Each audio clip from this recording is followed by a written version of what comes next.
Good evening, everyone. Welcome to our first event with Victim Services of Toronto for Anti-Sex and Human Trafficking Parent Awareness Event. We're really grateful and happy to have everybody here tonight. Before we start with the introductions, I want to just center our learning tonight with TDSB's land acknowledgement. We acknowledge we are hosted on the lands of the Mississauga of the Anishinaabe and the Haudenosaunee Confederacy and the Wendat. We also recognize the enduring presence of all First Nations, Métis, and the Inuit peoples. So again, as I said, good evening, everybody, and welcome to TDSB's first anti-sex trafficking parent awareness event in collaboration with our partners and friends and amazing organization that does so much to help support many young people and adults within the Toronto area, Victim Services of Toronto. This is the first of many learnings about anti-sex trafficking we will be having at TDSB. I am Shameen Sandhu, and I'm in the role of System Leader of Mental Health and Professional Support Services here. Anti-sex trafficking is a pivotal part of student wellness and safety. And over the past year, we at the Toronto District School Board have developed a policy on anti-sex trafficking, and we are now beginning with providing the professional development that is needed for staff, for students, in learning and for parents and guardians on how to learn not just about sex trafficking, but prevention through recognizing signs, awareness, connecting students and young people to culturally relevant supports, and creating cultural safety for students within school communities. To truly learn and eradicate the violence that is created and maintained by sex trafficking, the learning must be cemented in equity to understand how social identities make certain young people vulnerable. Our learning at TDSB is about our reflections and actions to dismantle the deep systemic issues that perpetuate and maintain risk for vulnerable young people, and also to create hope and cultural safety and inclusive spaces, not just in school, but outside of school. Understanding how coercive control, anti-Indigenous racism, anti-Black racism, transphobia, homophobia, and many other oppressions are critical in this learning. And all of you who are parents and guardians are our partners in and through this learning. Victim Services of Toronto has been doing tremendous work in anti-sex trafficking for many, many years, and we are honored to have them present tonight the first, again, anti-sex trafficking parent awareness event. As I stated earlier, this is the first of many this year, and we will build on the foundational learning tonight. Tonight, we will hear from Linda, a parent of a survivor of sex trafficking, and Jasminder Sikhan from Victim Services Toronto, who will facilitate tonight's very important, informative, and foundational learning. I just want, as I've introduced both of these lovely people, just to give a little biography about both. Linda is a human trafficking prevention educator, speaker, certified family coach, vlogger, and author, a mother of a human trafficking survivor. Linda endeavors to help families educate themselves in the hopes to prevent victimization. Volunteering with many organizations, including Victim Services, Covenant House, and more, she understands and tries to help both the survivors and those in the families of the survivor to learn coping skills and alleviate the guilt that comes with being victims.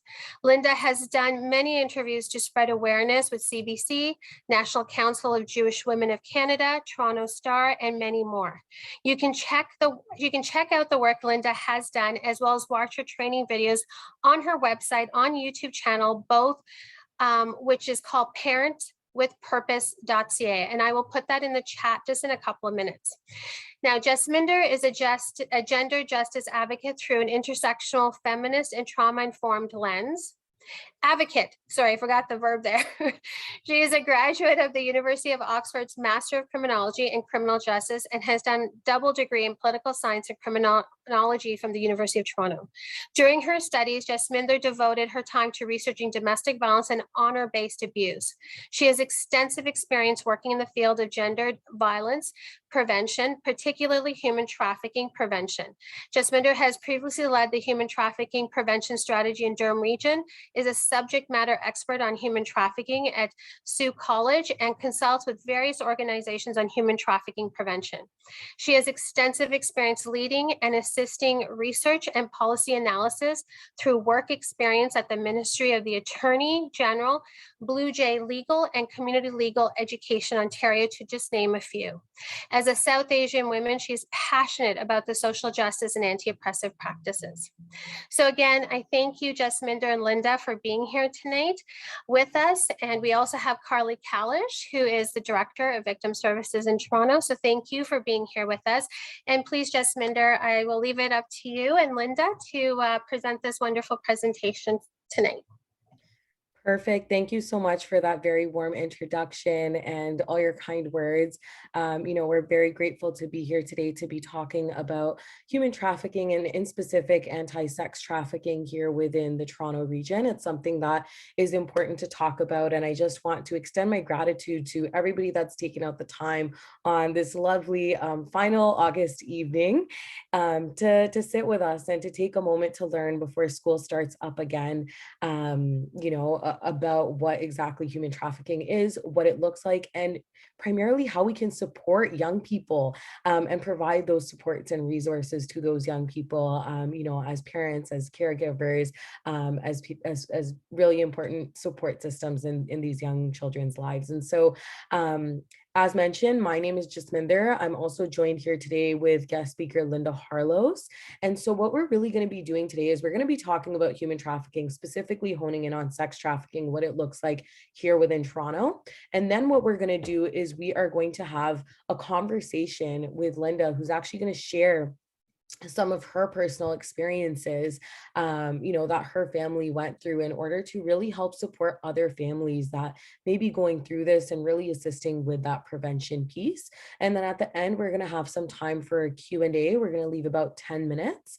If at any point, we do need to stay a little bit longer in order to make sure we answer all of your questions, we're more than happy to do that. But I do just want to mention that we're leaving those last 10 minutes at the end. So if a question pops up, feel free to pop it in the chat and then we'll get to it during those final 10 minutes.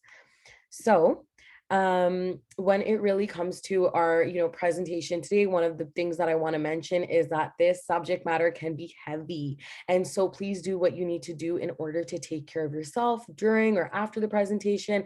If that means that you need to grab a cup of tea, if that means you want to curl up in a blanket or maybe have a seat outside on your balcony or on your porch, please feel free to go ahead and do that. Do what feels good for yourself and make sure that you're taking breaks, asking questions, anything that you need in order to feel comfortable, because as I mentioned, it is a heavy one.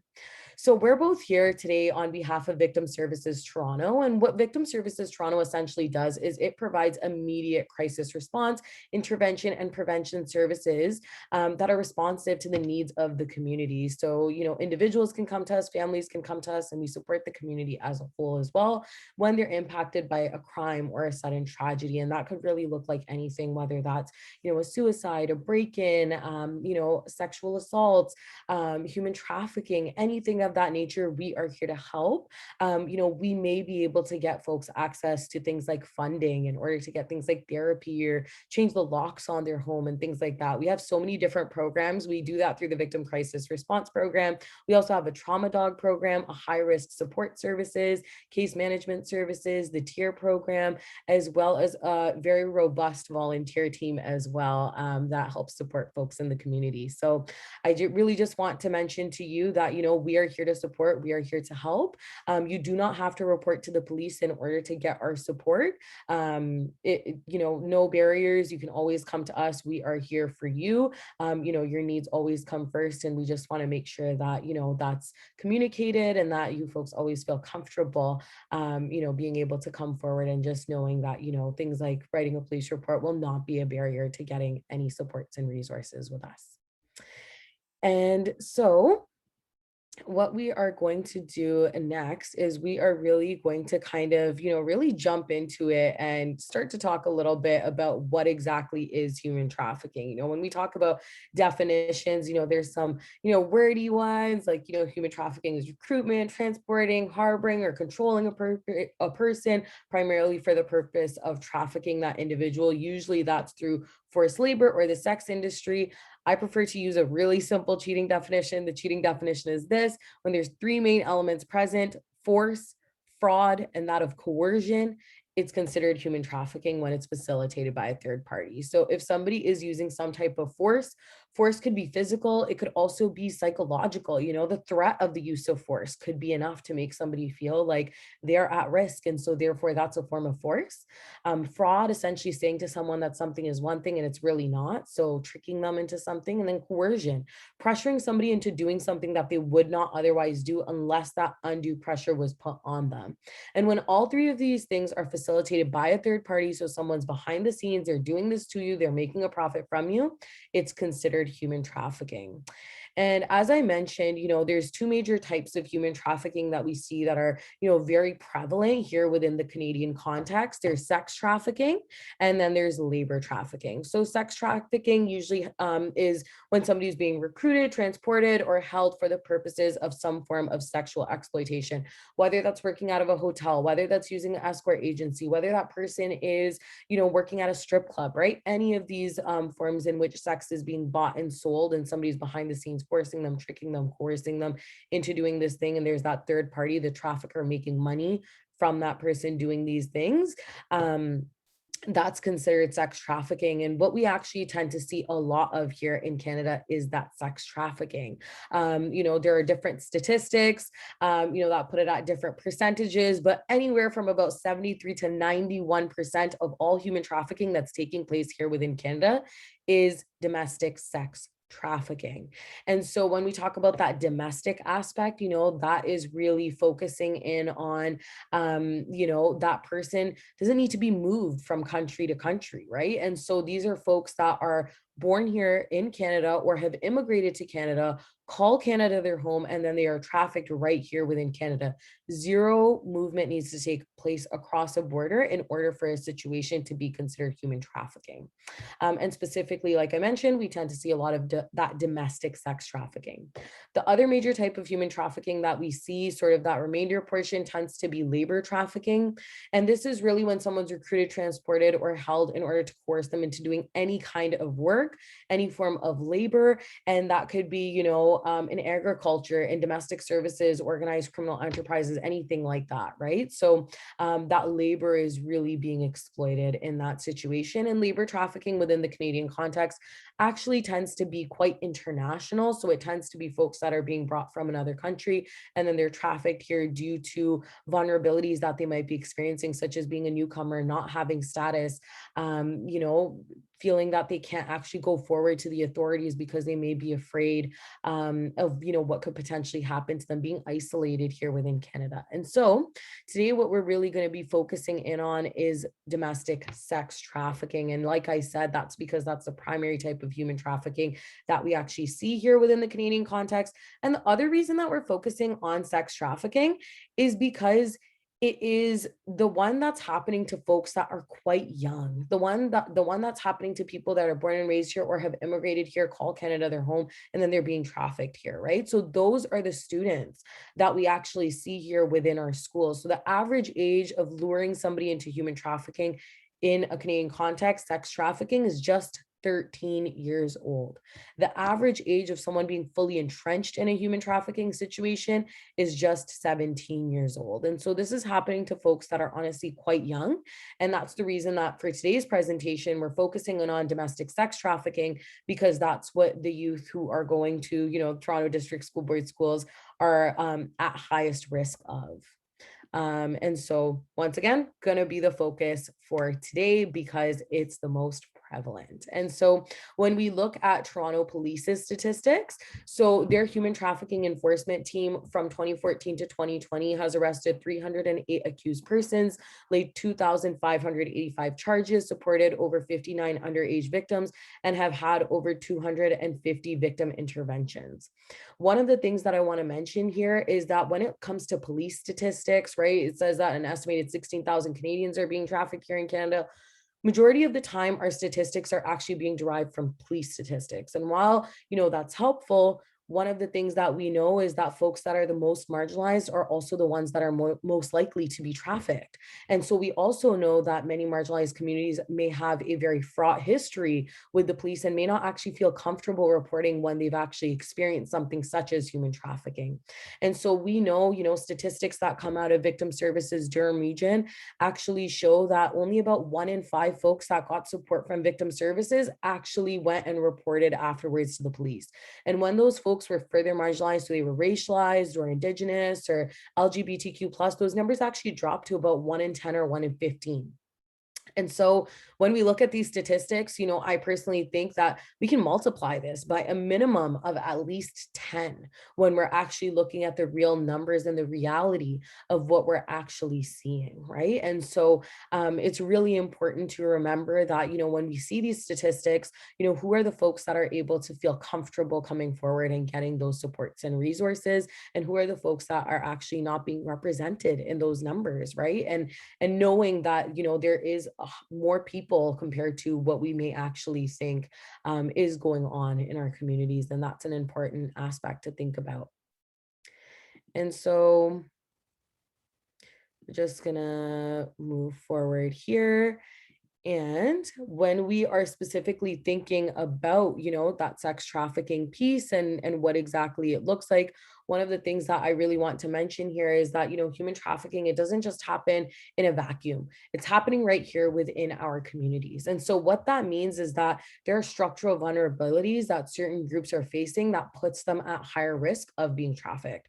We're going to come back to this concept afterwards and talk a little bit more about it. But for now, I really want to center it in the context of gender-based violence and gender inequity, right? And so when we look at this pyramid of gender-based violence, we have certain actions that take place in our society that are deemed to be a little bit more socially acceptable. And then as we go up the pyramid here, right, we see things that, get less and less socially acceptable. And, that harm, takes place on every single one of these levels, right? And so what we really need to recognize is that, comments, actions that are on the bottom of the pyramid here really set the foundation for other things to happen, such as rape, sexual assault, intimate partner violence, as well as human trafficking. When it comes to the numbers around, folks that are being trafficked, we do know that this is a gendered crime. We know that women and girls are at significantly higher risk of being trafficked. We also know that 2S LGBTQ plus youth are at more risk of being trafficked as well.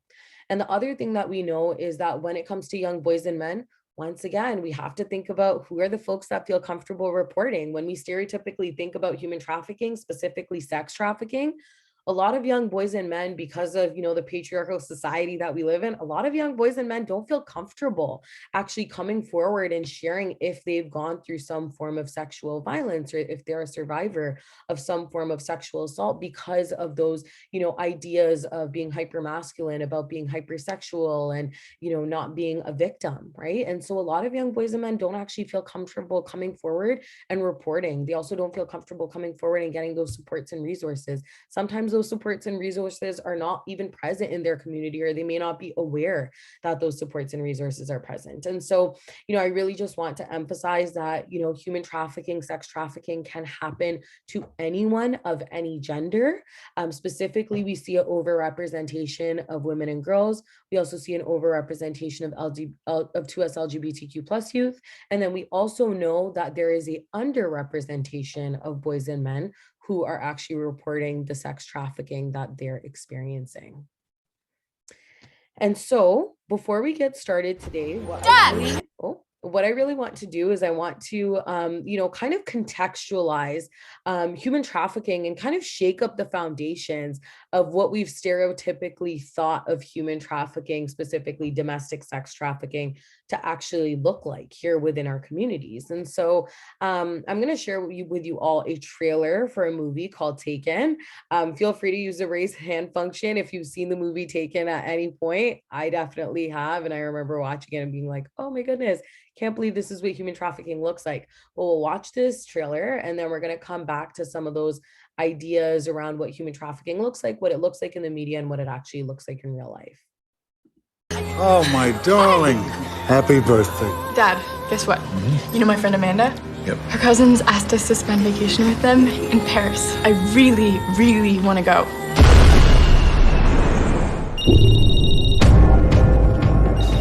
Hi, Daddy. You were supposed to call me when you land. There's someone here. What? Oh my God, they got Amanda. They're coming. All right, listen to me. Go to the next bedroom. Under the bed. Tell me when you're there. I'm here. Now, the next part is very important. They're going to take you.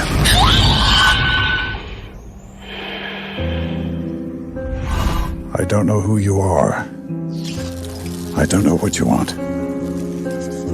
If you're looking for ransom, I can tell you I don't have money. But what I do have are a very particular set of skills. Skills I've acquired over a very long career. Skills that make me a nightmare for people like you. Where are they? If you let my daughter go now, that'll be the end of it. You have a 96-hour What? to never finding her. No. But if you don't, I will look for you. Where is she? I will find you. And I will kill you.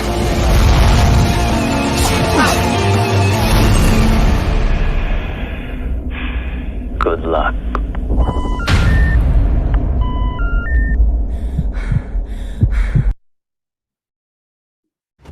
Dad! Oh, my darling. Happy birthday. Dad, guess what? You know my friend Amanda?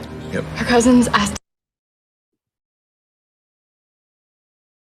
All right. So when we look at that trailer, one of the things that we really do end up seeing is, there's, two young girls, they actually travel across international borders. They go to a foreign country. There's a man that actually ends up finding out where they live, comes back with his business associates, kidnaps both of these girls, puts them in these cages, hooks them up to IV drugs, and then basically sells them onto, the illegal market in order to traffic them. And so for a lot of folks, they actually think this is what human trafficking looks like because this is what it has stereotypically been presented as in mainstream movies and media. However, one of the things that I actually want to share with you is that this is commonly not what human trafficking looks like here within the Canadian context. Here within the Canadian context, it actually looks quite different. And so when we think about it, and one of the really important things to know is that, when it comes to human trafficking within the Canadian context, first and foremost, it tends to be someone that person has a trusting relationship with. It could be a friend, it could be someone that's presenting themselves to be a new intimate partner. It tends to be someone where there is some kind of relational aspect. In Victim Services Durham, about 85% of the people that they were supporting actually reported their trafficker to be someone that they had initially thought or assumed was their boyfriend. They assumed that this person was their intimate partner. And so what a lot of traffickers are doing is that they're building this trusting relationship. They're building a foundation. And then what they're doing is they're taking advantage of that in order to traffic the other person. And we're actually going to come back to this, concept, and we're going to talk about the psychological manipulation that's involved in building that trusting relationship and then using that trusting relationship and manipulating it. A part of this is, sometimes physical violence is involved, and oftentimes it's not, at least not to the degrees that we see in mainstream movies and media. Yes, there tends to be physical violence in almost every single human trafficking situation. However, it varies from situation to situation. And the other thing to remember as well is that, traffickers, they don't like to damage the product that they're selling. They tend to think in this very way that is all about like product and commodity and this business model, and a lot of them, they don't want to damage that product that they're selling. Hate to objectify people in this way, but that's how traffickers are thinking. And so when it comes to that physical violence element, oftentimes they don't want to damage that product. And so what they're doing is they are actually instilling a fear in that person's mind that if this person wanted to hurt me, they could. And sometimes the fear of that physical violence is more than enough to keep that person there. We also talked quite a bit about gender. So, like I mentioned, any gender can be trafficked. And when it comes to that age element of human trafficking, the average age being quite young of, being lured in is just 13. The average age of being trenched in a human trafficking situation is just 17. And the majority of victims are under the age of 25 years old. So, victims of human trafficking situations actually tend to be quite young. And then the other, sort of stereotype that people have is, it's a young, girl, typically in their mind, and it's an older male that's trafficking them. And, I really want to mention that any gender can be a trafficker. We've seen it all, seen males trafficking males, females trafficking females, and people that don't fit within the gender binary, trafficking other folks, right, from all different genders. And so, we really see this happening. It can go in any which way. And I just want to say that, but if we go into this with a specific stereotype in our mind, it may not always look like what it might seem to us. But as I mentioned, when it comes to some of those statistics, we do tend to see that really high representation of a lot of young girls being trafficked by young men. But once again, that's not the only way that it happens. That's not the only way that it takes place. We do see every single thing, but that is one of the most typical presentations of it. But we don't want to say that it's the only thing that we're looking out for. And when it also comes to that age of the trafficker, traffickers also tend to be quite young. Like I said, they're building that trusting relationship. So they don't want the red flags to go off in people's minds. If it's like a 45-year-old person that's with like a 16-year-old, of course, alarm bells are going to be going off in people's minds when they see them together. But, traffickers, they can be very savvy business people. And so when it comes to that, they are, they tend to be quite similar in age. Majority of them are under the age of 35 years old. They tend to be quite young. And, typically that's so that those red flags, those alarm bells aren't going off in people's minds. And so, oftentimes people are going with this trafficker because they trust this person. They go with the trafficker because they think that this person loves them. They go with this trafficker because nobody has ever loved or cared for them in that way before. They're not going because they're being kidnapped. They're not going because they're being thrown into the back of a white van and, that trafficker is stealing them away. That person is really going with them because, they think that there's that relational aspect present, right? And so for that reason, traffickers don't need to lock up or tie up their victims. That person is going with, the trafficker because they feel that this person loves them, this person's taking care of them. And so oftentimes those bars, those ties, they're psychological rather than physical. And so it can be a little bit harder to pick up on, but we're going to talk about what exactly that psychological manipulation looks like in order for us to really gain that better understanding. So, we really know what to look out for. We know what those red flags are. Another really common misconception is that a lot of folks think that, there needs to be substance use involved in order for a situation to be that of human trafficking. And I really just want to mention that, that is, a stereotype that some folks have had in their mind, or that, drugs are the things that are keeping someone there in that situation. Sometimes drugs are used, other times drugs are not used at all. That psychological manipulation can be extremely, extremely strong. And it's not necessarily something that needs to be present in these situations. We're seeing, many cases in which, substances were not used at all. We also talked about that domestic versus international piece when it comes to human trafficking. Once again, the most primary type of human trafficking we see here within the Canadian context tends to be domestic. So, it's taking place right here within Canada. And it's happening to someone that is in Canada for a purpose other than that of being trafficked. And so once again, that's the majority of human trafficking that's taking place here. And so, if we think that this person needs to be taken to another country or across a border, once again, we may miss that red flag. And I also want to mention that, sex work is not sex trafficking. They are not the exact same thing. I like to think of sex work on a spectrum called 3 C's. There's choice where you're doing this out of, your complete own decision. Over the age of 18 years old, you're choosing every single thing. Circumstance, you may feel like my circumstances, make me feel like my only real viable option is to do sex work in order to survive. Oftentimes we call this survival sex work. In both of these situations, nobody's behind the scenes doing this to you and making money from you doing this. And then there's sex trafficking. Sex trafficking is when someone's forced, coerced, manipulated into a human trafficking situation, and then they are being trafficked. And there's a trafficker that's behind the scenes controlling them.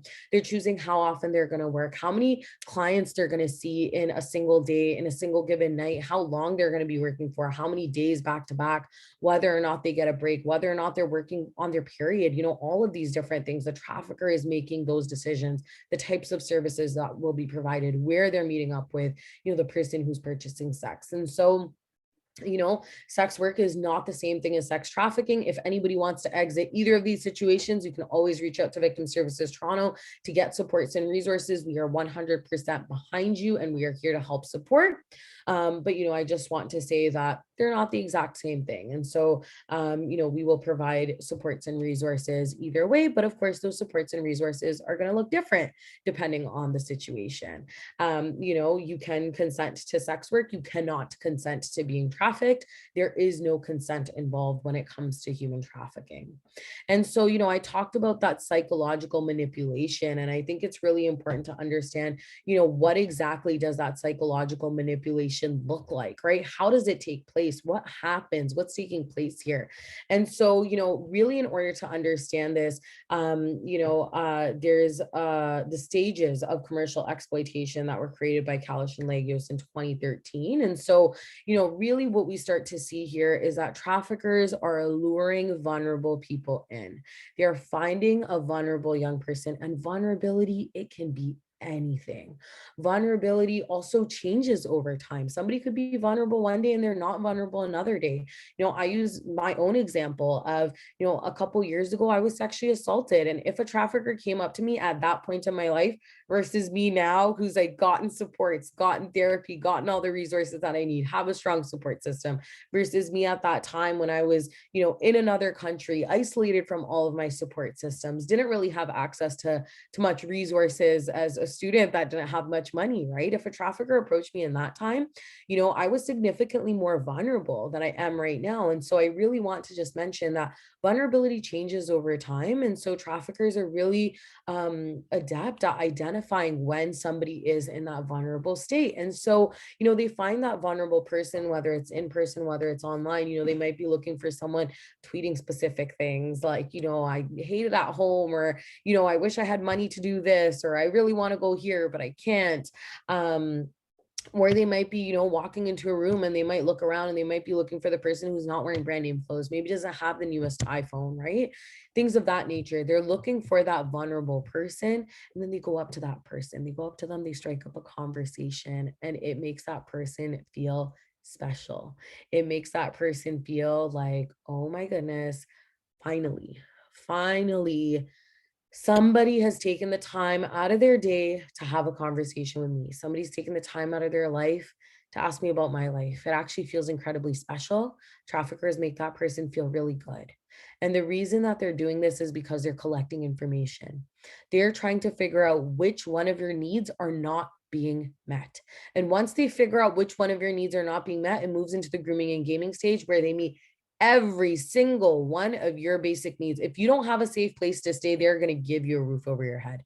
If you don't have, food to eat, they're going to make sure that you're getting at least 3 square meals a day and access to whatever snacks or Uber Eats or whatever account it might be. This person is going to make sure that, if you haven't felt love before, you are going to feel more loved. You are going to feel more cared for. You are going to feel more special than you have ever felt before. If you use substances, they're going to give you substances freely in this stage. They're going to treat you to whatever it takes. They're going to treat you to new clothes, hair, nails, whatever it might be. Traffickers on average are making approximately $300,000 a year cash from trafficking just one person. So if that person needs to spend $1,000 on a pair of Gucci loafers or $1,000 Louis Vuitton bag or whatever it is, they don't care. To this person, the victim is an investment and they are waiting to make a return on that investment. And so they will put the money in order to make sure that that person feels special, takes them out to whatever food it might be, whatever restaurants, hotels, whatever romantic dates, vacations, whatever it is. And for that person who's the victim, it is going to feel like they're in love. It is going to feel like their dreams are coming true. This person might promise them whatever it is that that person wants in life. That could be building a family, that could be building a home, that could be going to school, getting an education, whatever it is, they're making that promise of a future. And then there's the coercion and manipulation stage. So once that trust, that love is really built and that foundation is built, traffickers move this person into the coercion manipulation stage, in which they are mixing up that messaging. And so what they're doing is they're love bombing you. They're giving you all this love and attention in the grooming and gaming stage. And then in the coercion manipulation stage, they start to pull it back. They pull it back. And oftentimes it makes that person wonder, the person who's being targeted, it makes them wonder, did I do something wrong? Is there something that I'm doing that's really causing this person to pull away? It makes that person feel like they're walking on eggshells, makes them wonder, what can I do in order to get back into this person's good books, right? And so it really does make that person wonder. And so when that, when they might ask that trafficker, hey, is something going on? Is something up? They might be like, well, yeah.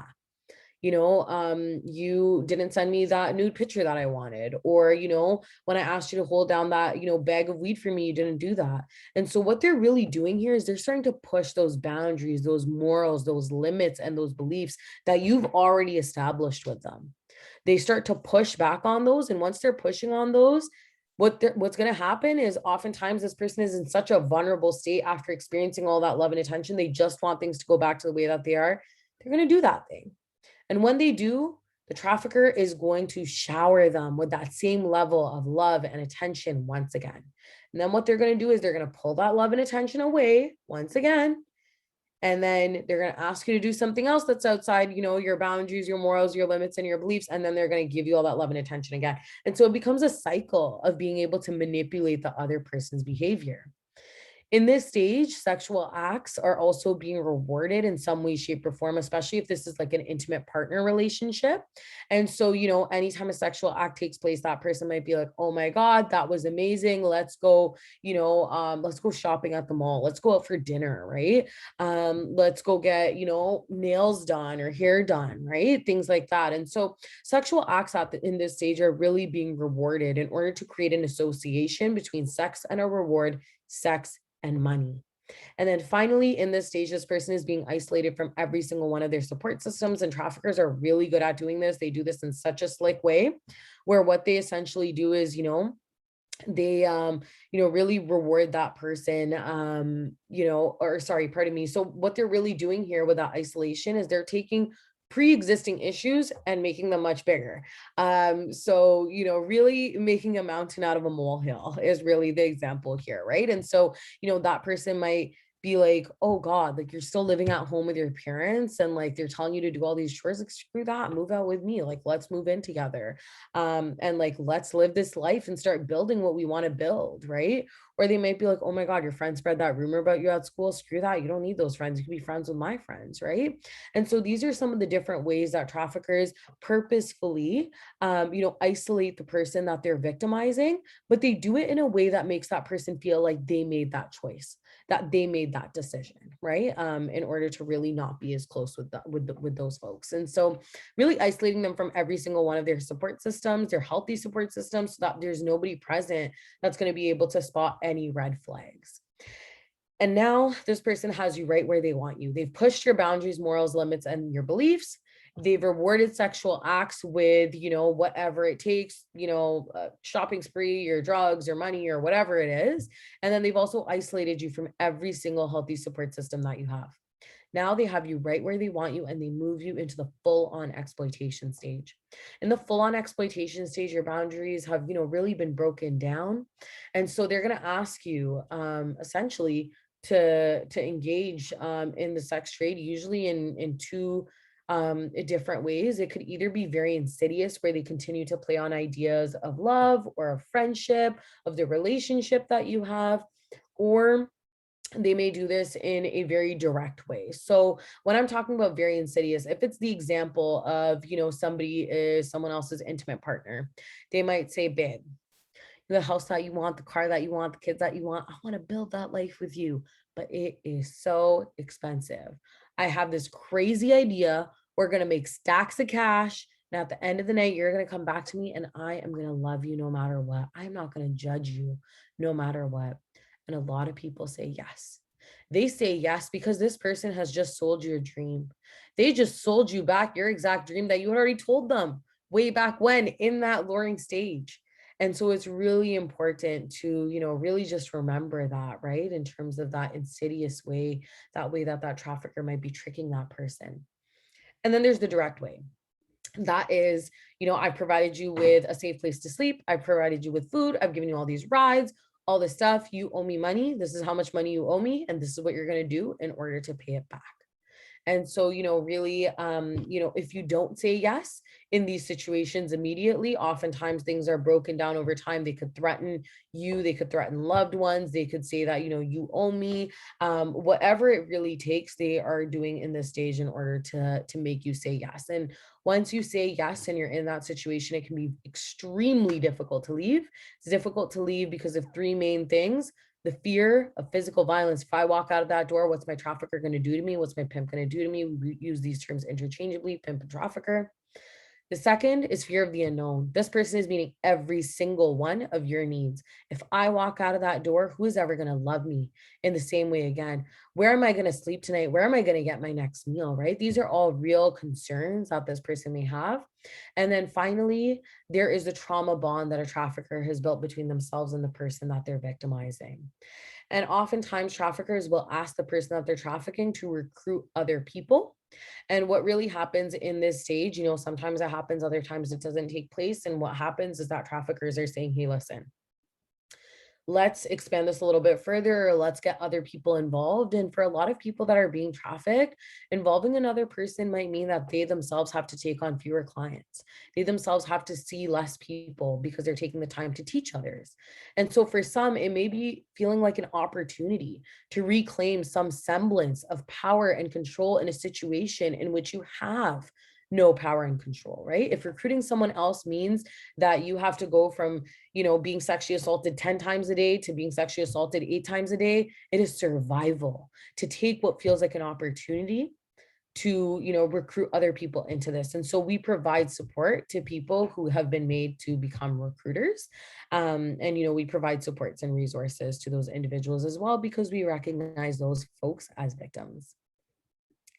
And I will also just encourage you all, we'll send out a link afterwards. It's a link to Carly Church's story, who is a survivor of domestic sex trafficking. We do have, the parent of a survivor joining us today. And so we will not be, watching the survivor share their story today. But it is a really powerful video. And so we'll be sure to send it all out afterwards, so that everybody has, a moment to really take a look at that. And so and hear from a survivor perspective. And so when it comes to folks that are being trafficked, there's individual factors and systemic factors that may put somebody at higher risk of being trafficked. When we're looking at those individual factors, those could be things that are just impacting that person on a personal level. Things like low self-esteem or self-worth, not feeling confident, issues within their support systems, not feeling supported or adequately loved, issues at school, previous abuse, especially sexual assaults. And then there's also systemic factors. So when somebody's socially marginalized in any way, that is something that puts them at higher risk of being trafficked. And one of the things that I really want to emphasize here is that there is nothing inherent in any one of these identities that makes somebody more likely to be trafficked.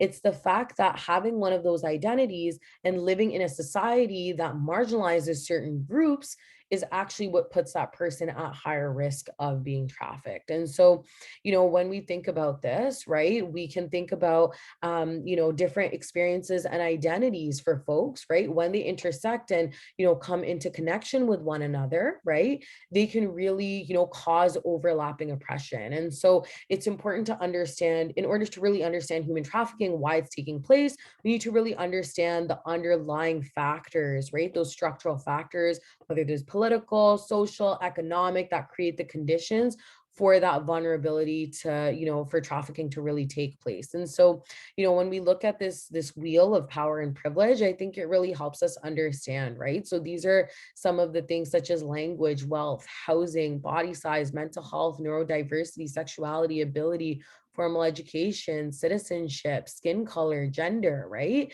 And so persons who, are in positions of power include people who are citizens, white, are able to go to post-secondary school, are able-bodied, heterosexual, neurotypical, their mental health is robust, their body size is slimmer, for housing, they're owning property, they're rich, and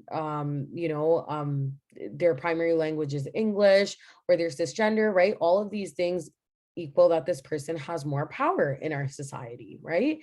And then when we look at, going outside of that wheel, we see that folks around the periphery are the ones that are the most marginalized, and the folks that are at the periphery are those ones who are going to be at higher risk of being trafficked because of the nature, of our society and the way that it's really structured. And so, human trafficking also, as I mentioned, it doesn't take place in a vacuum. It takes place within the context of colonialism and racism, right? So we live in a country that was colonized, right? Colonized Indigenous persons, and also, trafficked people legally, for many, many years through slavery. And, we've seen, the Canadian state be complicit in that, right? And so it's really important to recognize that human trafficking, because of these histories and because of what that's meant in terms of, that becoming entrenched within the structures in our society, we really do end up seeing certain groups at significantly higher risk. And, when it comes to those different groups, we know that, Black people are at higher risk of being trafficked due to anti-Black racism, which, takes place. And these are policies and practices that are really, rooted within institutions. That includes things like education, healthcare, the criminal justice system. And so, we really need to take a microscope and really understand how can we do better as institutions. And I know that the TDSB has been doing that work. I know Victim Services Toronto has been doing that work as well, in terms of looking at ensuring that, our work is anti-racist is not racist in nature, and particularly looking at things like anti-Black and anti-Indigenous racism, because we know even within the Toronto District School Board, the majority of students are actually from various different ethnicities, right? 28% of students at the Toronto District School Board are white, and the remainder come from various different ethnic groups. And so when we look at racial and ethnic minorities, we know that they are 2 times as likely to be trafficked as their white counterparts, and are also more likely to enter at a younger age and engage in sex work that is higher risk compared to folks that are white. And so we also know that folks who are newcomers to this country, do experience different types of risk factors, right, that make them more vulnerable to potentially being trafficked, such as having to learn a new language, experiencing new customs and new culture, feeling isolated or not feeling like they have that, same level of cultural identity, right? Experiencing systemic issues such as high levels of poverty. And so these are some of the risk factors that makes newcomers at higher risk of being trafficked. And we also know that, Canada has a long-standing history of anti-Indigenous racism. And so we know that Indigenous, people are significantly higher risk of being trafficked as well. And there are various different, reasons for that, including, primarily this legacy of colonization and ongoing colonization that takes place up until this day, right? And so we really need to take that into account when we're looking at the fact that Indigenous groups are some of the groups that are the most likely to be trafficked here within Canada. We find significantly higher rates of Indigenous persons being trafficked, in particular in Vancouver, in Winnipeg as well, here in Toronto. And so we really do need to, develop policies to address anti-Indigenous racism, which includes, changing policy and the ways that we support Indigenous persons, and support Indigenous knowledge and respect Indigenous knowledge as well. And so we also know that LGBTQ plus youth are also at higher risk of being trafficked. And so, this vulnerability is stemming from things like family rejection, abandonment, emotional or physical abuse that arises from homophobic or transphobic reactions, right? As well as systemic discrimination that takes place in various different systems that 2S LGBTQ plus youth come into interaction with. And so we know that if these vulnerabilities are left unaddressed in 2S LGBTQ plus youth are still not supported, they are going to be at higher risk of being trafficked. And one of the things to remember is, as parents, if we're not the ones supporting our kids, that creates vulnerability, which other people, such as traffickers, are more than happy to fill and take advantage of. And so we really need to make sure that we are the ones providing that love, those supports, and those resources, right? And so a lot of you may be wondering, oh my gosh, Jasminder, okay, that was a lot. What do I need to do? What do I need to be aware of, right? And so one of the things that, I just want to emphasizes that, oftentimes folks ask me, where are young people targeted, right? Where could this happen? And the reality is, anywhere and everywhere, youth can be trafficked and they can be targeted to be recruited into human trafficking. It tends to be places where there's a lot of young people and little to no adult supervision. And I will also say that a huge place that is, very high risk for young people is online. Being online for a lot of young people creates a very false sense of safety, in particular with youth having gone to school online for the past 2 years and feeling so comfortable with technology, right? And being able to connect with their friends, and technology being one of the only ways that they were actually able to connect with their friends. And so when we think about, where young people are being targeted, right, we want to also think about that online aspect. And I'm going to actually provide some websites at the end in the resources section in order to help us improve online safety of young people. And I also just want to, mention, a lot of times people, ask, like, what kind of impact has COVID-19 had on sex trafficking, right? And so I really just want to mention, like, there has been no change in demand for commercial sex. A lot of sex buyers were not as concerned about potentially spreading or contracting COVID-19. There's also been an increased demand in webcam work or pornography at the beginning of the pandemic. And so, it's really important to know that traffickers have also used the pandemic to find more people who have become more vulnerable. We know that young people's mental health right now is at risk. It's so important for us to connect with young people, to support young people, to take that time out of our day to just, have that conversation and just be like, hey, how's it going? Right? All that type of stuff, and just check in.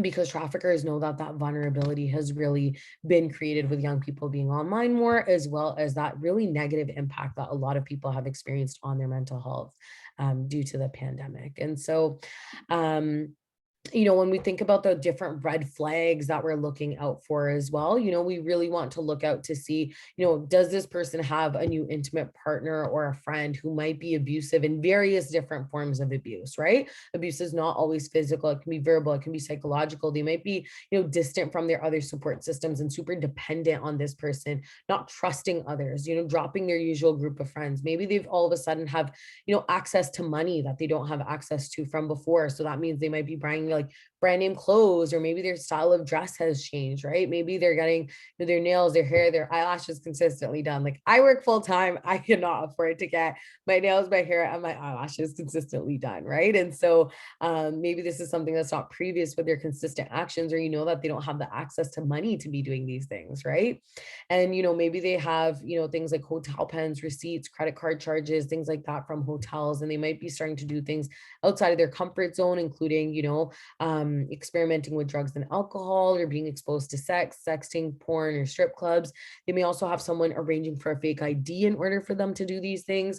They may also not have access to their own ID, which is really a form of control, right? If every time I need to drive a car, visit the doctor, I need to ask my partner or my friend for that ID, right? That can really be a form of that control. And so this person may also believe that they're working as a sex worker in order to create a better future.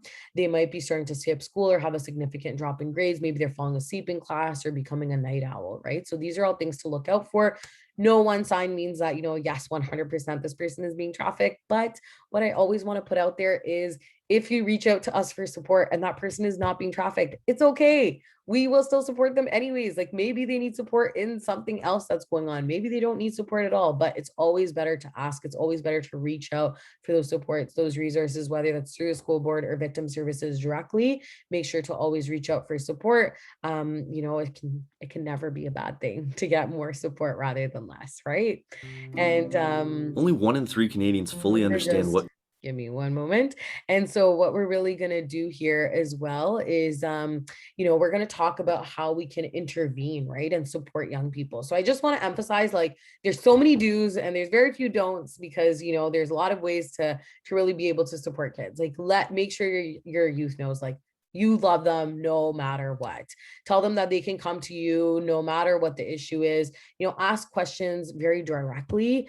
So if you can say something like, has anyone ever touched you in a way that didn't feel okay? Like, sometimes sexual abuse can produce very positive physical reactions. So like if you're, kind of beating around the bush, or you're saying like, you know, did someone hurt you? Maybe they may not interpret it in the same way, right? And so, reflect understanding and empathy in your words, right? Like acknowledging that like it can be difficult to be a teenager, like relationships can be confusing, things can be tough, right? Be aware of vulnerabilities that this young person may have. Make sure that you're making the effort to meet each and every single one of those needs. If you get stressed, take a break, right?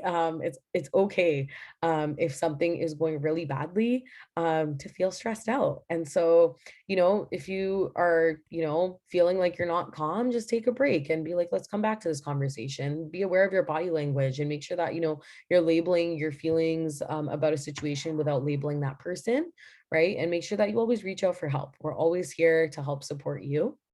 And just in terms of don'ts, like, don't expect young people to know that they're being trafficked. You are probably in this presentation today and have learned, I hope, at least one new thing that you did not know before, right?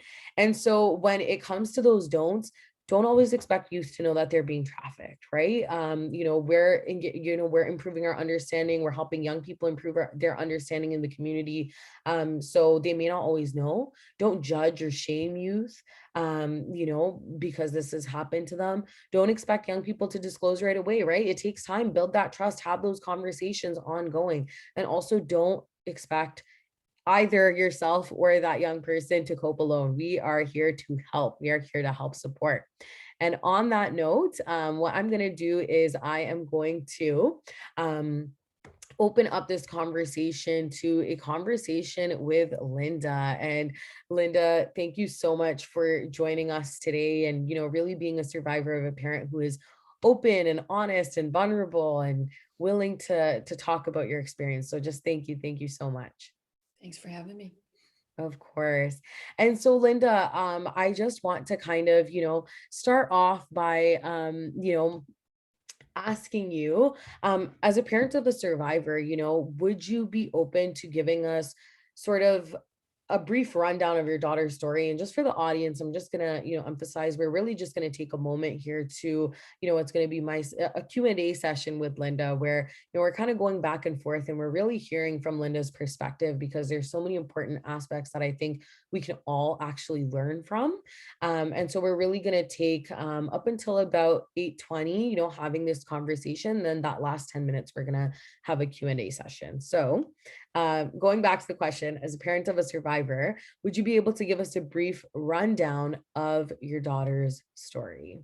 Absolutely. And I just want to make a quick note before we start that, as a group, we respect the survivor and their confidentiality and privacy around their story. And we also appreciate this opportunity to learn from you, Linda. Absolutely. I will tell you Samantha's story. I do like to always start by saying that I have Samantha's blessing to do this. Samantha did work with victim services for quite some time after she discovered that's actually what happened to her. And so she's very proud of the fact that I still continue and do what I can to help parents recognize what might potentially be happening in their family. So I have her blessing. So Samantha was a typical teenager, a little bit on a rebellious side, coming from a family of 4 kids. Stay-at-home mom, faith-based, your typical suburban family. That's what we were. And she always liked to stretch the rules as often as she could. But she wasn't a bad child. She was just willful. One night she ended up going out to a party that we knew nothing about. We thought she was at a sleepover at a friend's house. She ended up getting gang raped. She ended up becoming pregnant. The police didn't believe her story because the person that she was with would not collaborate.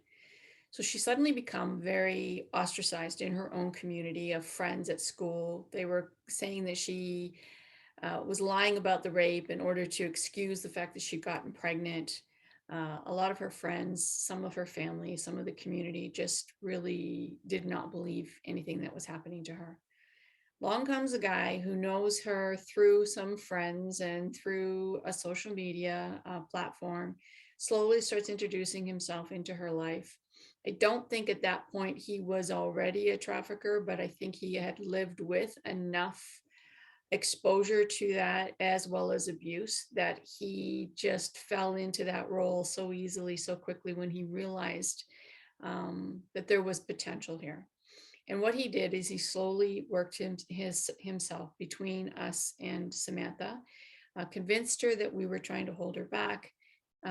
She didn't want to be a single mom. He was offering her a life that she wanted.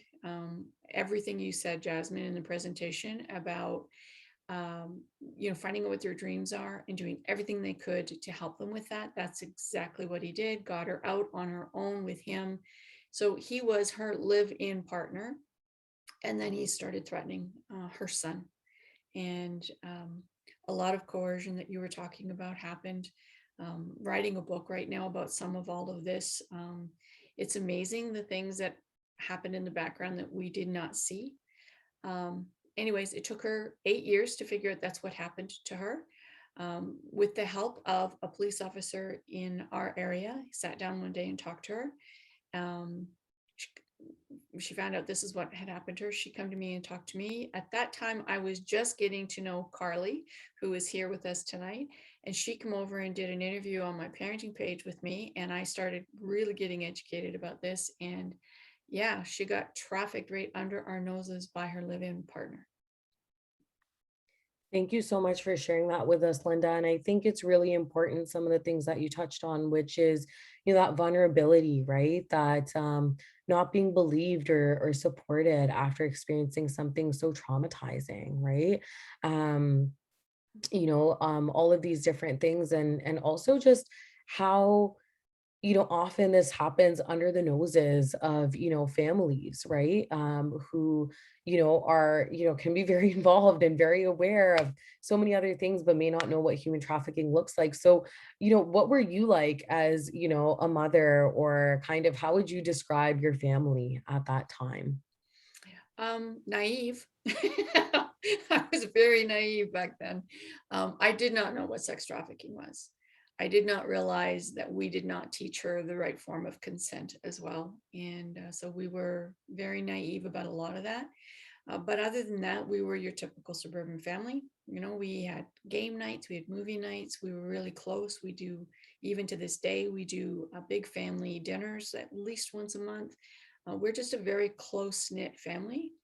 And I'm grateful that we are as close as we are, considering some of the tragic things we've gone through as a family, but because it could destroy us, and it didn't. It's actually made us stronger. But a lot of that is due to Samantha and her bravery and her tenacity to be able to face this and come out the other side of it a better person, and get rid of the trafficker in her life, and be so strong and tenacious. So I'm very proud of her, and I don't know how to answer that question any better for you, Jess, but we were your typical suburban family. I was a strict mom.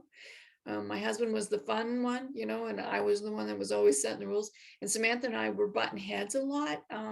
When she was a teenager, when you have two mother hens in a chicken coop, it gets nasty sometimes.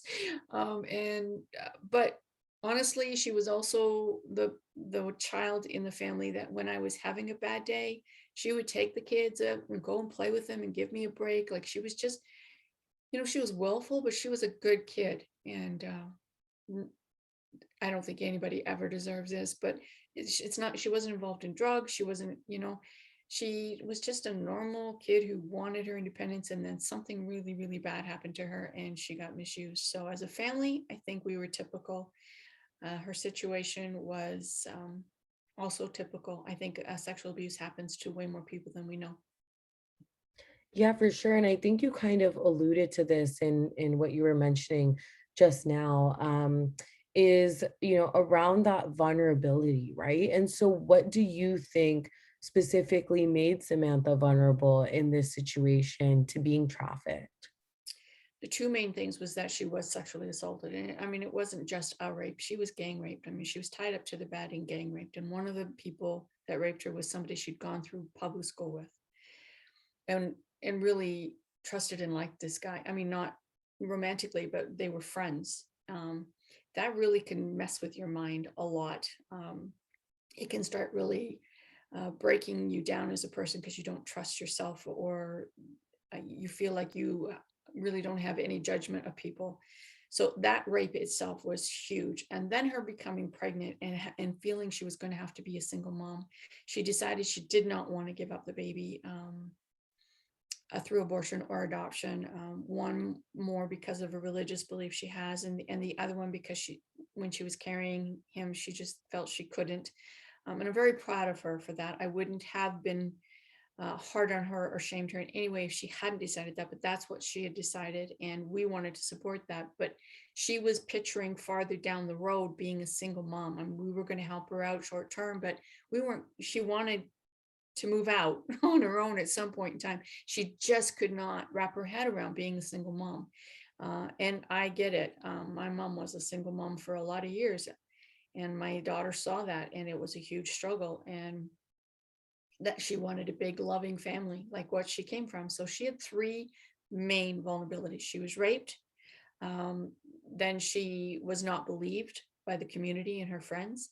And then she didn't want to be a single mom. And he latched onto every single one of those. Totally. And I think you really point to some really important, elements here of, the fact that, how common this is for survivors of various different forms of previous abuse, right? The fact that, not feeling like, they're supported or believed, right? After going through something so traumatic. And then also, when it comes to that aspect of, just wanting to build a life for yourself, and seeing this person, as someone that this person could, really build a life with. And so, in this situation, at that time, were you able to spot any red flags? Did anything seem out of place to you or off, or were there any red flags that you were able to see? There was actually a lot, but we didn't put it to sex trafficking because we didn't know what that was. We just thought she was in an abusive relationship. And as I'm writing the book right now, I'm beginning to see how much there really was of the red flags. Most of it control, like him doing everything that he could to get her out from spending time with us, getting her out from under our roof, doing what he could to try to cause fights between her and I, making her feel like she was inadequate because she was still living at home as a mom, and demoralizing her in some of the things. And then I witnessed him once actually hit my grandson, and for no good reason. I mean, my grandson wouldn't eat his meal. Like, how many kids, you struggle getting kids to eat someday. And he just got so frustrated and he slapped him right across the face. And I was horrified. Discipline is one thing. That wasn't discipline. That was abuse. And when I went to my daughter about it, he denied it to her later and made it sound like I was the one that actually had been abusive. And so he did those kind of things, but what we did see, Tom and I didn't come from abusive relationships in our family, and we have never been abusive to each other. And that's the only thing we could put it down to. We thought it was just that because nothing else made sense to us. And we weren't sure if it was physical abuse or sexual abuse or emotional abuse. Like, we just didn't know enough about any of that. And so our naivety in just thinking it was that, we missed some of the other red flags that were definitely there. So yeah, there was quite a few of them. Yeah, for sure. And I think you really point to an important thing where, you've mentioned that the red flags were there, you just didn't know what red flags to look out for, right? And I think that's really powerful. And I think it's also something that makes me extra grateful for folks like you that come out and have these conversations in the community with people in order to raise education and awareness on what exactly this looks like, so that people can, really, gain that better understanding and get support or understand what those red flags are. And when when she was in that situation, I know you mentioned that you didn't know at that time. Um, when you found out that Samantha was trafficked, what was that like for you? It was hard. When we found out she was raped and we were going through all of that with her, um, that is something that you kind of go, I should have been there to protect my girl. But a lot of that was, and I don't, nobody deserves to be raped. So I hope people will understand what I'm saying. A lot of that is consequences, unfortunately, for her actions of sneaking out to a party and, being with only one person she knew, all the things that we tried to warn her not to do. She still didn't deserve to be raped, so don't get me wrong, but there was that aspect of it. But when we find out about the trafficking, that is totally 100% somebody um, using and abusing her in every single way to get her to do what they wanted her to do, and mostly, threatening her son. And as a mama bear, any of you mamas out there, you threaten our kids, that's when you will either get us to comply or we will become enraged. And both happened to Samantha. At first, she complied. She felt she had no way of getting out from underneath this. And then eventually, when he kept doing it, it took her about 3.5 months, 4 months, but when I had enough of this, and she just called and came home. So originally, to answer your question, when we first heard about this, I went into a state of shock. I don't remember like months. I remember having the interview with Carly, and trying to process what sex trafficking really was and actually what happened to my daughter. And if you watch the interview that I did with Carly, you can see me going, oh my God, so that's what happened to my daughter. Like total stunness and shock. And when I finally pulled out of it and kind of went, okay, it was when my daughter said to me one day, we were in a car together, and she said, it's okay, Mama, for you to be upset and for you to cry and for you to hurt because you're a secondary victim. And at that point is when I kind of went, wow, she's so strong. And if she can be that strong, I need to smarten up and I need to figure out what we're going to do with this. So that's kind of it in a nutshell. Yeah, I think anybody that knows or has worked with Sam as I have as well. And Linda, thank you just so much for your vulnerability with sharing that conversation as well, because I know it's a hard one. And it's just so powerful to see that someone who has experienced all of these things that are 100%, outside of their control and been victimized by people time and time again, first with the sexual assault, and then in this human trafficking situation, right? Then still having that level of resilience, to be able to say that, you know what, I recognize that this hurts you too, and I want to support you. And so, yeah, Samantha's just a very, very, powerful person and individual, and just so kind and caring and considerate of others. And I know that, that was a difficult conversation for you. So I guess I want to ask you, like, how does someone move on and like move forward from something like that, and just such a difficult conversation like that? Uh, the hardest part about all of it is the guilt. Hmm. First of all, naivety is not an excuse. We should have known and we didn't. And so for me, when I've always believed that when you go through something in life, you have two choices. It can make you bitter or it can make you better. And Samantha and I both sat down and had a conversation and decided this was going to make us better. And we were going to do whatever we could um, to move forward together as a family, to move forward together as mother and daughter, and let the guilt go and not focus on that, but instead focus on doing what we can to educate other people. And she did for quite some time work with victim services until she really burnt out. I mean, it's really hard to tell that story on a daily basis, and that's what she was doing.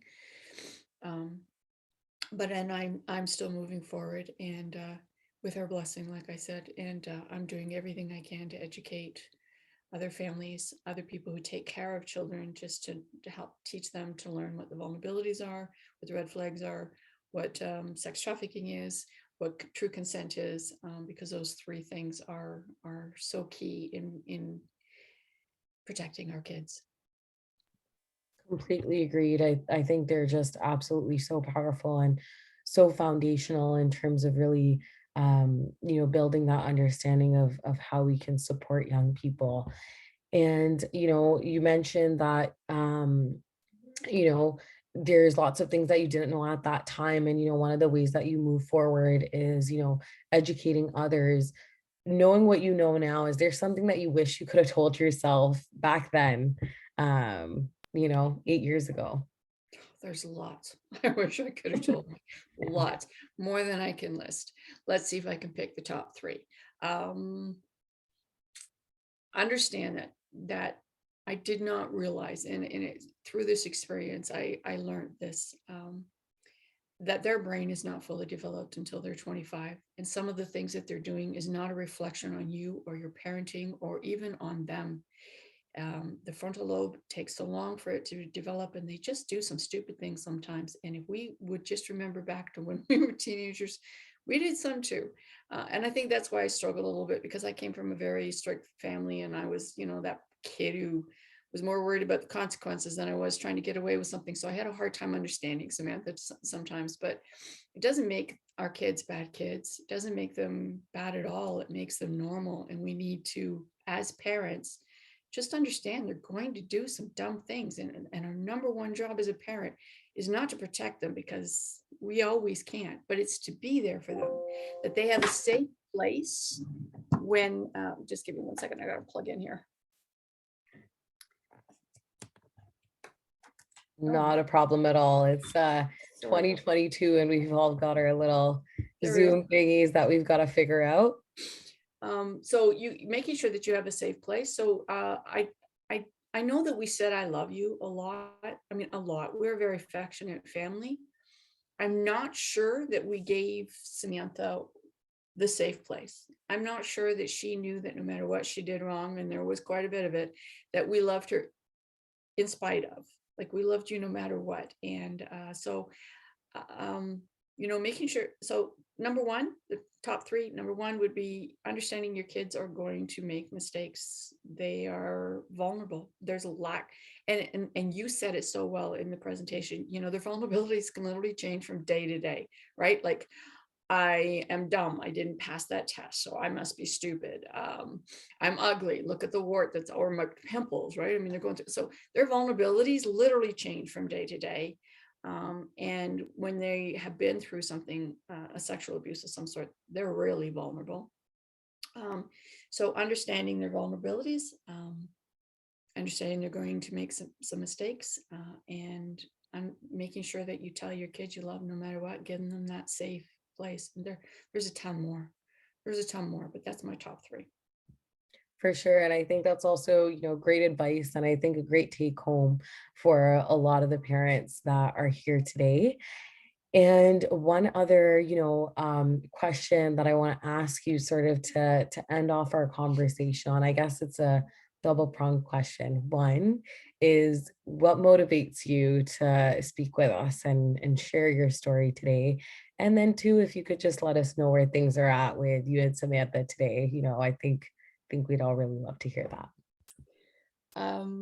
What motivates me is there's a song by Tim McGraw that says, when you get where you're going, don't forget, turn back around and help the next one line. And I know he meant that as a famous person. I've lived my life that way. If you can get to the point where you have survived something, you've survived it for a reason, and the reason you survived it is to help somebody else.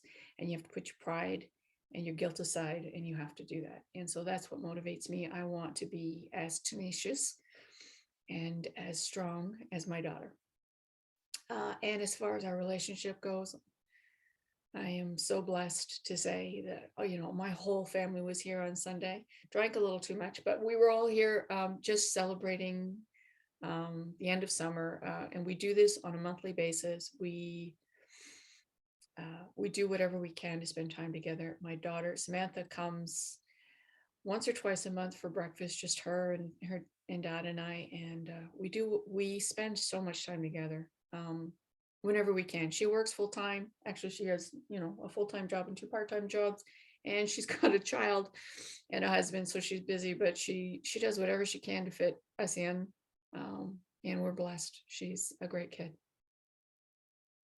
For sure. Thank you so much. And I just want to say thank you to you again. And thank you to Samantha, who's, not here with us today in terms of her presentation, but is still here with us in terms of, this conversation and the support and the tenacity that, as we can all see is inherited from her lovely mother. And so, Linda, just thank you so much for, everything you've shared with us today and just your knowledge and your courage with sharing, such a personal experience with the rest of us. Just, we're all eternally, eternally grateful. So thank you. You're welcome. Thank you. Of course. Thank you so much. And, really, on that note, what I'm going to do is I'm going to open it up to that Q&A session. And so what we're going to do is, prior to opening it up to the Q&A, you can just pop any questions that you have into the chat, and then we'll make sure to get to them. You can ask, me questions, you can ask Linda questions, you can ask Shameen questions about supports, that are available through the Toronto District School Board. These are some supports and resources that are available to you. The Toronto Victim Services, of course, we are here for you. Toronto Police's Human Trafficking Enforcement Team, Crime Stoppers, the Kids Help Phone, the 2S LGBTQ plus phone line, online safety tips, as well as removing non-consensual images online that may have already been distributed. I'm going to come back to this page afterwards. In the meantime, what I'm just going to get everyone to do while we're doing the Q&A session is please be sure to complete this survey on behalf of the Toronto District School Board. So you can just take out your phone, go to the camera function, scan this QR code that's here on your screen. Something should pop up on the top. You just click that link and you can go ahead and fill out that form. That's just a survey that's going to help inform, the work that's being done further here at the Toronto District School Board. And so I know Shameen may be able to speak to that a little bit further as well. And so what I'm going to do on this note is Shameen's going to help us facilitate that Q&A session, share a little bit more about the survey and all that good stuff. So Shameen, over to you. Thank you, Jasminder, and thank you so much, Linda.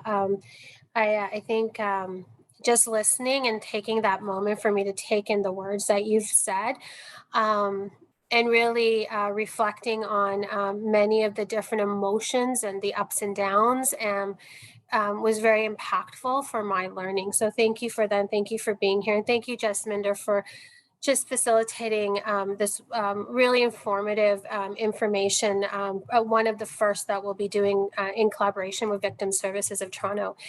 We do have a question, and the question is, can you please share the deck with us? So Jasminder, because this is Victim Services slide deck, I'm not quite sure how that works.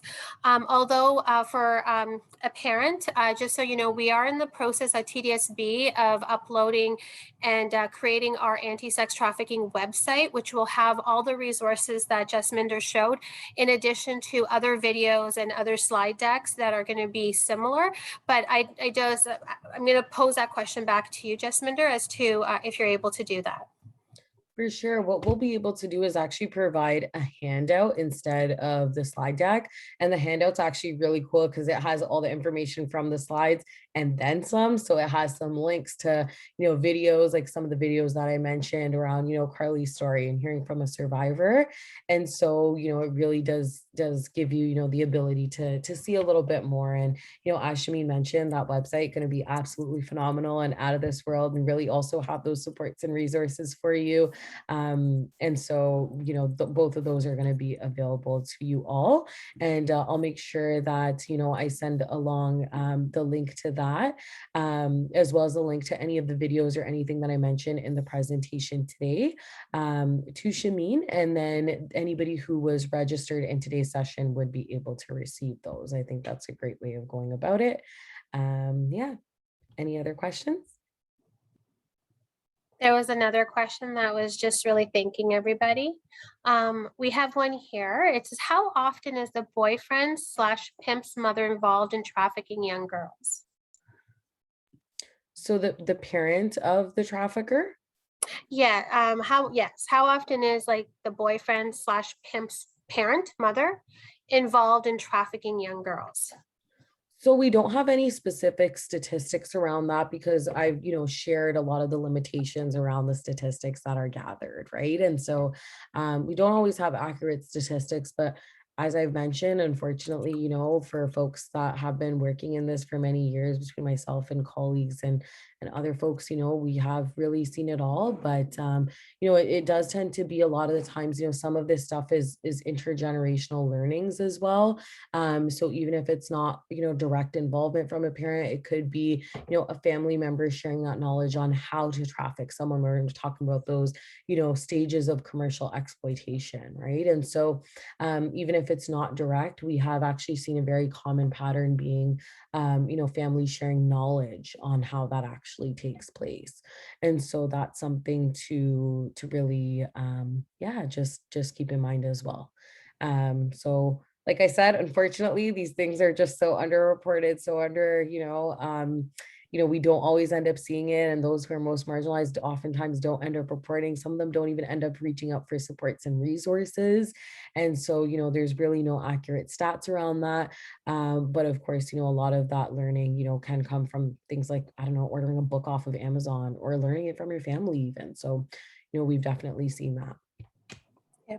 And here at TDSB, one of our biggest pieces, and it's all the boards are responsible for this too, is when we have young people who have either education has disengaged them and they're not attending, or they've chosen to maybe not be part of school communities. Those always cause us concern. And we have attendance counselors that work with the school communities because we want to know where young people are if they're not in school for those reasons, because sometimes they, unfortunately, we're in the process at TDSB, we're relationship building and building a culturally safe school community is an ongoing and everyday process, but some of our young people don't feel safe and connected. So we want to make sure that there are other people, again, child and youth workers, social workers, psychologists. We have a whole slew of professional support services that can reach out and make those connections with families and young people to really make sure they're doing okay and not, again, being involved in situations that make them more vulnerable. Okay, so another question. What messaging can we give youths if we suspect that they are involved in sex trafficking? So one of the really important things that I did mention before is reach out for support. There's support available through Victim Services in Toronto, and there is support available through the Toronto District School Board as well. We're here to help. That's why we're hosting these, right? And we're doing education sessions for youth as well as for, the community, like the one that we did today. I also just want to say, like, the most important thing that you can do, which Linda has also shared with us, is just letting young people know that they can come to you, they can share whatever it is with you. You will not judge them, and you will support them and you will love them no matter what, unconditionally. And I know that, that may not always be an easy thing to express, but it's important. It's really, really, really important to do that. And so, reach out for support. You don't have to do it alone. We can help guide you. Even if, the youth doesn't want to come in, we can guide and support you as to how you can support that young person, right? And so always, always, always reach out for support and just make sure that, your support directly to that young person is that you love them, you care for them, you support them, no matter what. It's unconditional and the support is there. And Shameen, if you want to add anything else to that as well. No, that's great. And again, organizations like Victim Services of Toronto and other ones that, again, that Jasminder had shown and that we will have up on our website are great places to start. And you can also have a conversation with, again, a professional support staff member in your child's school community. Those conversations have confidence to them. They, just to kind of ask what's happening, how can I help my child? I'm scared that this might be happening. I'm not comfortable with some of the things I'm seeing, and they can help guide you. And again, our professional support services teams include child and youth workers, child and youth counselors, social workers, psychologists who can definitely help support and guide you in addition to connecting you to community agencies such as victim services, if that connection hasn't already been made. So any other questions as we're close to 8:30? Actually, we're right on the dot. We would really appreciate, again, that QR code if you can just give us some feedback, because we want other sessions as we move forward for parents and guardians to really build on the amazing and informative and really, deeply hit all of us deeply in our hearts with Linda, your story with Samantha throughout the school year. And we want to hear your voice in that development. So thank you so much. Thank you, Jasminder. Thank you, Linda. It was a pleasure to meet you both for the first time, but we're going to be having a lot more meetings. And Linda, thank you. And thank you to Samantha for allowing us to have this conversation, and her blessing. Thank you so much. And of course, somebody just wrote, thank you to both of you for being here. And Carly, I know you were off and on here, but Carly is the Director of Victim Services in Toronto. So thank you to you, because our connection started just a little bit ago, and we're here. And I'm very excited to move Yay. Thanks forward. for having us. Thanks for having us, Shameen. So everybody have a wonderful evening. And again, I'm sorry, Jasminda, you said you're going to send me the slide deck and I can send it out to, okay, perfect. I will do that as soon as possible before the tomorrow, whenever it's sent, before the end of the week. And again, have a wonderful night, and thank you to everyone. Bye.